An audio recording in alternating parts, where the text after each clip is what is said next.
அஞ்சலிக்கு வந்து அவதான் ஃபர்ஸ்ட் படம், அதுலதான் இன்ட்ரடியூஸ் ஆகுறாங்க. ஒரு சைக்கிள் ஒன்று கொடுத்துட்டாங்க, அந்த சைக்கிள் பிரேக்கே இல்லை. சரி அப்படியே ஒரு தூரமான ஒரு ஷாட் இருந்தது, அப்படியே ஒரு டெலி ஷாட் மாதிரி அவங்க எங்களை ஃபாலோ பண்ணோம். வண்டி 40-50 கிலோமீட்டர் ஸ்பீட்ல போகுது. போனா ஐயோ பிரேக் பிடிக்கலையே அப்படின்னு.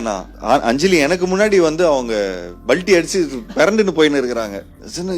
என்ன நான் பிரேக் இல்லன்னு தானே சொன்னேன், பயத்துல குதிச்சிட்டாங்க.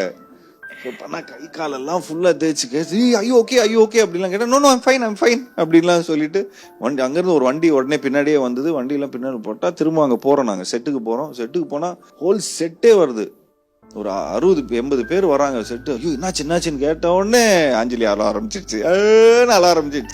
ஆமா இவ்வளவு நேரம் நல்லா தானமா வந்திருந்தா, இங்க வந்து ஏதோ நான் தள்ளி விட்ட மாதிரி இப்ப நீங்க இப்படி ஒரு பில்டப் கொடுக்குறிய அப்படின்னு. பட் எல்லாருமே ரொம்ப கஷ்டப்பட்டு பண்ணோம் அந்த படத்துல.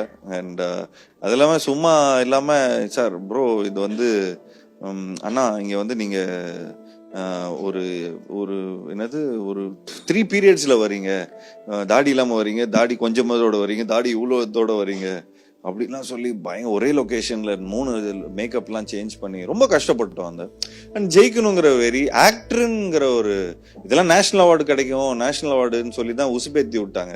நல்லா நேஷனல் அவார்டு போகணும், நேஷனல் அவார்டுன்னு சொல்லி தான் பண்ண படம். அது எந்த அவார்டும் கிடைக்கல அதுக்கு, ஏன்னா அப்ளை பண்ணல மெயினா. ஏன்னா அந்த ப்ரொடியூசர் வந்து அவர் இறந்துட்டார். அப்புறம் அந்த அவார்டு மேல இருக்கிற இதே போயிடுச்சு, சரி மக்கள் கொடுக்கறது அவார்டு தான்டா அவார்டு அப்படின்னு சொல்லி அதுக்கப்புறம் அவார்ட் ஃபங்க்ஷனுக்கே போறது இல்லை.